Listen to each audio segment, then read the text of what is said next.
Hi, this is Dr. Yarbrough. I'd like to talk to you about the papers that we're submitting for the online children's literature class and then how they're going to add up to your larger research paper. If you remember in the first paper you wrote about folklore, myth, and legend. We chose 3 critical terms from the Keywords for Children's Literature textbook: popular, audience, and childhood.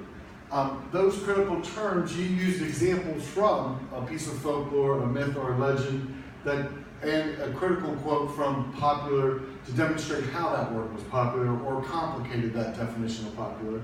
Then you would look at an element of audience from the elements of Keywords for Children's Literature and how audience intersected with folklore, myth, and legend. In childhood, you finally looked at childhood, how it's defined, complications with childhood, and how that might intersect with folklore, myth, and legend. In that first paper, you have a body of work after your introduction and conclusion. If you look at that first paper, then go to your second paper, the animal tale, sci-fi, and fantasy. Then go to your third paper on poetry. Then go to your fourth paper on picture book, anime, manga.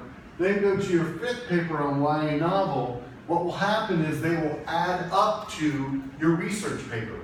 So you're not going to have to rewrite or come up with a whole new research paper. You've been writing your research paper all along. So by the end, what I would suggest is that the introductions and conclusions to each of your 5 papers before are no longer useful, because now you're going to be arranging the paper into subsections. My suggestion is there's a number of ways to do it. You could have a subsection that is just on folklore, myth, and legend, a subsection of the paper that's on sci-fi, the animal tale, a subsection that's on poetry. Or if you feel like you want to do more research or found evidence of childhood or audience in poetry, then you could make the popular critical term your subheading, such as liminality. These are words you'll come into later. Popular, like we talked about. I also have a chapter on marketing. When we think of something like Harry Potter, children's games, the tie-ins with McDonald's and anime films. So these subsections could vary, but if I was going to do a subsection on, say, liminality or popular, let's just choose popular because that's one you've done. If I was going to do a subsection on popular, then I'd have to have elements of, not every single one, but elements of folklore, myth, legend, animal tale, sci-fi, poetry. I'd want at least like 3 to 4 examples of how that might qualify as popular. And so that I would suggest to you that because these papers are going to add up as you go forward, each of these subsections should probably be 2 to 3 pages. This is for the end of the class. And then your introduction is going to be like a page. And it'll add up to the requisite number of pages that you need for the paper.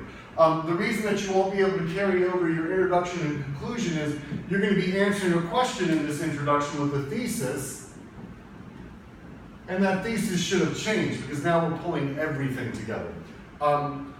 So please, as you're doing these papers, do remember, I'm giving you grades, I'm giving you feedback, you're not revising them, but save those body paragraphs, because literally at the end of the class, what you'll probably do is open up a new Microsoft Word document and cut and paste the body paragraphs of each of your 5 papers from before, and then start revising and linking those together, new transitions, new ways of seeing it, that's what revision is, and then add your introduction and conclusion. Thank you so much for looking at this, and I hope it helps.